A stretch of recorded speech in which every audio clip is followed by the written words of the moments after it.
Jai Shri Ram. In Bhagavad Gita as it is, 17th chapter, 10th shloka,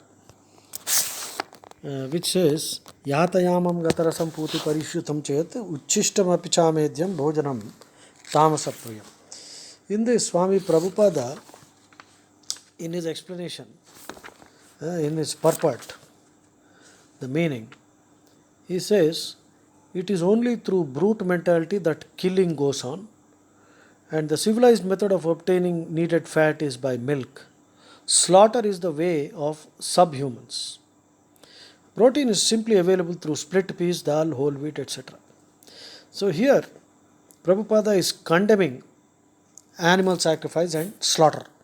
But unfortunately, in 1848, the verse Sahajam karma kaunteya sadoshamapi na tyajet sarvaramba hi dushena dhumena agni rivavruta. In explaining this, in his purport, Swami Prabhupada says, in conditioned life, all work is contaminated by the material modes of nature. Even if one is a Brahmana, he has to perform sacrifices in which animal killing is necessary. Here he is supporting. So this is untenable. In one place he said that slaughter is for subhumans, and in 1848 he is saying that even if one is a Brahmin, one has to perform sacrifices in which animal killing is necessary. So he is contradicting himself here.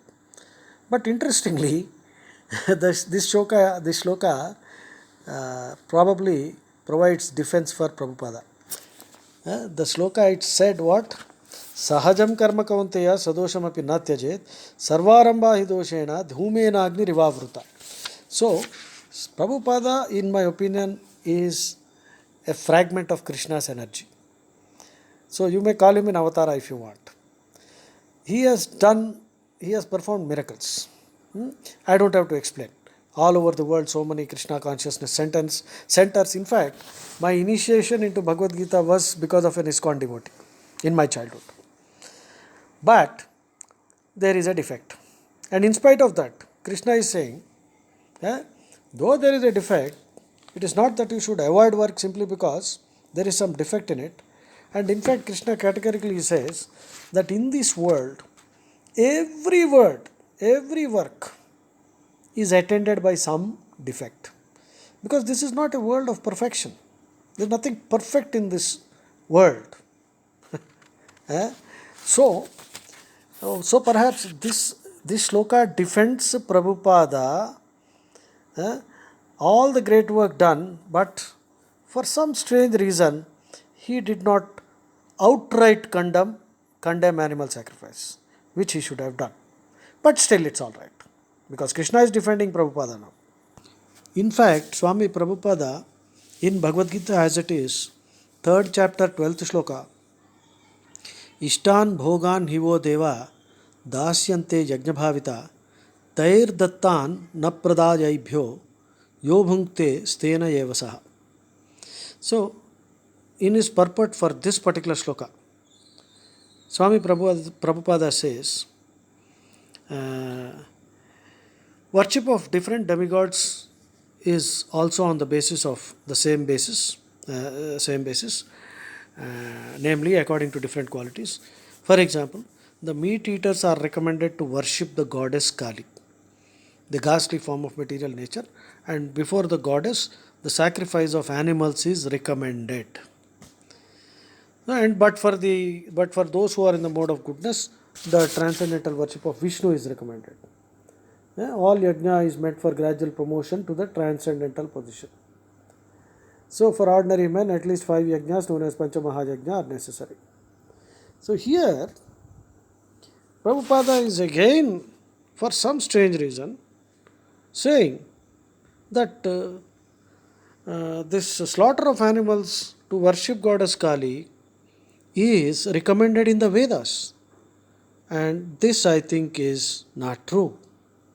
So, Dayananda Saraswati clearly condemns all animal sacrifice. There is no animal sacrifice in the Vedas, because the Vedas are very clear. Aghanya means cannot be split. Antakaya Goghatam, Pashun Pahi, So you will find the Veda is clearly and categorically condemning animal sacrifice. It is constantly saying animals should be protected. So in the Puranic times, and all the Vamacharis and all these tantrics, though tantra itself is simply the worship of Devi, and the word tantra has different meanings depending on the context in which you are using it. So this is something that has originated later. eh? Meat eating became established as a habit, and there is a guilt when you kill an animal. Definitely deep down in your soul you will have this guilt. To get over the guilt, I think they decided that if you slaughter this animal for a god and then eat it, there will be some kind of a relief. So I think this is how this meat eating, and meat is tasty, as Manu says in Manusmriti that meat is the tastiest of all food. That part maybe we can agree, but killing an animal is not supported by the Vedas, and this animal sacrifice must have originated for some reason like this only. They ate it, they found it nice, they want to eat it again, but then guilt is there. To get over the guilt, now they offer it to the deity as if it is some kind of an oblation, and now they are somehow transferring the guilt to the deity and managing to go on with their meat eating. So, this is how it is. Again, in 4th chapter, 7th shloka, Yada Yada Hi Dharmasya Glanirбhavati Bharata Abhyuttanam Adharmasya Tadatmanam Sujamyaham. Swami Prabhupada again is supporting this animal sacrifice. In page number 202 Bhagavad Gita, as it is, I am reading. Although there are certain restrictive rules and regulations regarding animal sacrifice for particular purposes in the Vedas, people of demonic tendencies still took to animal sacrifice without reference to the Vedic principles. So here he is clearly saying that there are Vedic principles for animal sacrifice and the Vedas support it, which is again untenable. The Vedas do not support any animal sacrifice. In 16th chapter, 9th shloka, Etam drushtim avashtabhya nashtatmano alpabuddhaya prabhavantya ugrakarmana kshayaya jagato hitaha. In his purport for this shloka 16.9 Bhagavad Gita as it is, page number 667, Prabhupada now says animal killing is very prominent among demonic people. So such people are considered the enemies of the world, because ultimately they will invent or create something which will bring destruction to all. Animal killing is very prominent amongst demonic people. So here he has condemned again now. 16th chapter, 9th sloka, page number 667. Of course, ISKCON devotees will try to defend Prabhupada on the grounds that, listen, there is nothing wrong, demonic people are doing it, but then there is a way to do it according to the Vedas. This is how they will try to defend it. And in 1710, Yatayamam Gatarasam Puti Parishutam Chet Uchishtam Apichamedhyam Bhojanam Tamasa Priham. I think I discussed this earlier. In 1710, Shloka, 17th chapter, 10th Shloka, page number 689 Bhagavad Gita as it is, Swami Prabhupada very clearly condemns. He says it is only through brute mentality that killing goes on, and the civilized method of obtaining needed fat is by milk. Slaughter is the way of subhumans. Page number 690. So here he is condemning animal sacrifice now. In the 14th chapter, 16th shloka, Karmanaha Sukrutasyahu Satvikam Nirmalam Phalam Rajasastu Phalam Dukkham Ajnanam Tamasa Phalam. Describing this shloka in the purport, in the explanation, Swami Prabhupada says in page number 616 Bhagavad Gita as it is, slaughtering poor animals is also due to the mode of ignorance. The animal killers do not know that in the future the animal will have a body suitable to kill them. That is the law of nature. In human society, if one kills a man, he has to be hanged. That is the law of the state.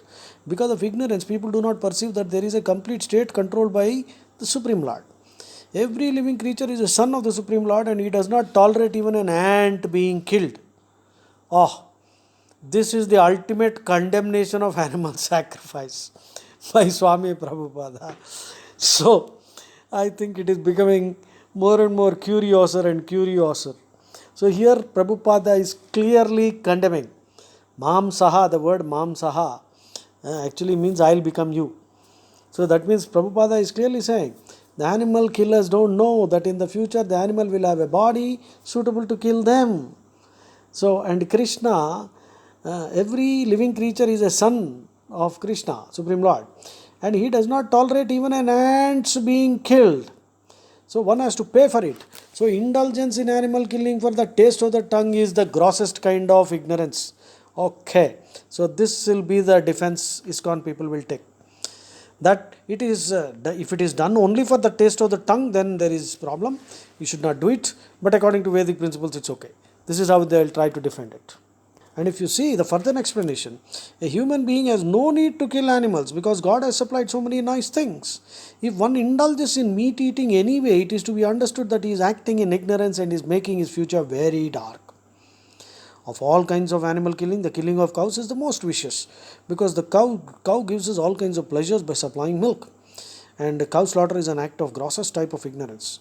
In Vedic literature, Rig Veda 9.46.4, the words Gobihi Prinita Matsaram indicate that one who, being fully satisfied by milk, is desirous of killing the cow is in the grossest ignorance. And then he goes on to mention the prayer in a Vedic literature, which says Namo Brahmanya Devaya Go Brahmanya Hitaya Cha Jagad Hitaya Cha Krishnaya Govindaya Namo Namaha. My Lord, you are the well-wisher of the cows and the brahmanas, and you are the well-wisher of the entire human society and the world. So, Vishnu Purana 119.65. So, the prayer is for protection of cows and the Brahmins.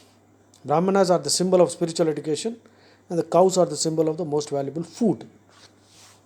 So in 1416, Prabhupada actually said, animal killers don't know that in future the animal will have a body suitable to kill them. And every living creature is a son of Krishna, and he will not tolerate even an ant being killed. And in 1417, page number 617 Bhagavad Gita as it is, Sattvat sanjayate jnanam rajaso lobhayevacha pramadamohau tamaso bhavato jnanamevacha. In explaining this in the purport, Swami Prabhupada says, in the mode of ignorance, for example, they do not see that by killing one animal, they are taking the chance of being killed by the same animal in the next life. So, if you kill an animal, you are taking the chance of being killed by the same animal in the next life. So, indirectly, or in fact directly, animal sacrifice is being condemned by Prabhupada again.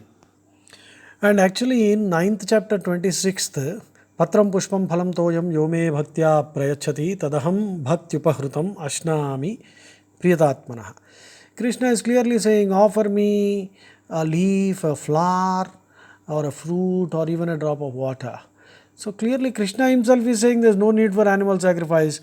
And why would Krishna say something that goes against the Vedas? If the Vedas had been supporting animal sacrifice, Krishna would have said, fine, go ahead and do that.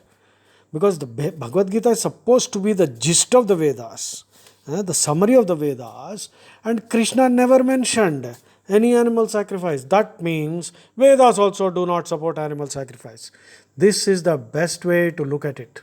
Instead of, for some strange reason, even Prabhupada went on to support animal sacrifice in some places, while at the same time condemning it in other places.